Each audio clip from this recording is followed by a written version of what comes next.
Huli kayong dalawa. Bakit po? Anong kaso namin? Jaywalking. Jaywalking? Di ba yung jaywalking hindi naglalakad sa guhit ng kalsada? Ayun nga. Oh, bakit? Climbing kami yan. Oo nga naman ho, climbing. Kung ganon, climbing kayong dalawa. Teka. Meron bang bagong ordinansang ganyan? Oo nga ho, wala namang ordinansang ganun ah. Abay, pinoso pa pala kayong dalawa. Halika kayo. Ay, tumawid kayo diyan. Halika kayo. Dali. Pinoso pa pala kayo, ha? Halika kayo, sumama kayo sa akin. Halika kayo. Masyado kayo piloso po, ha? Hindi naman ho namin kayo pinipiloso po eh. May ginawa kayo iligan. Sir, hindi nyo na itatanong. Nag-aaral din kami ng pagkapulis. Katunayan yan magkaklase kaming dalawa. Ikaw magpupulis? Bakit? Anong diferensya? Oo nga naman ho. Ay, napakarami ninyong iligal. Illegal? Anong illegal ang ibig nyo sabihin? Katulad mo. Oh. Ikaw, illegal possession of boyfriend. Ha? May batas bang ganun ngayon? Oh, Isa pa, hindi ko naman siya boyfriend eh. Oo nga. o hindi kung hindi.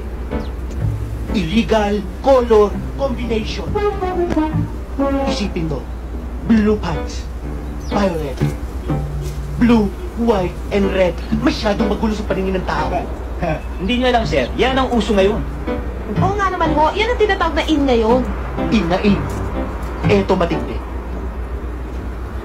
Illegal possession of ugly pigs.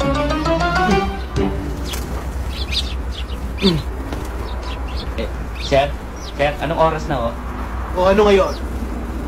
Sir, anong oras na Ay ano, sayang ang panahon. Paano? O ba't di nyo naman pinansin yung tao? Nagtatanong lang naman ng oras eh, para naman oras lang. Oo nga naman, sir. Parang nagtatanong lang ng oras yung tao. Supla-suplado ninyo. Sa TV nga, pakaway-kaway pa kayo. Well, no. Hindi nyo kasi alam. Kung sinagot ko yung tao tungkol sa oras, baka maging kaibigan ko pa yun.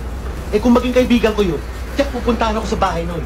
Kapag pinuntahan nga ako sa bahay nun, baka makilala pa yung maganda kong anak na dalaga. Ay tiyak naliligawan. Kung magkagustuhan at magpakasal sila. Ang kulit nyo talaga Sinabi ko na nga sa inyo, kung nag-iibigan yung dalawa, di magpakasal. Papayag ba naman ako na magkaroon ng manugang na nirilo hindi makabili?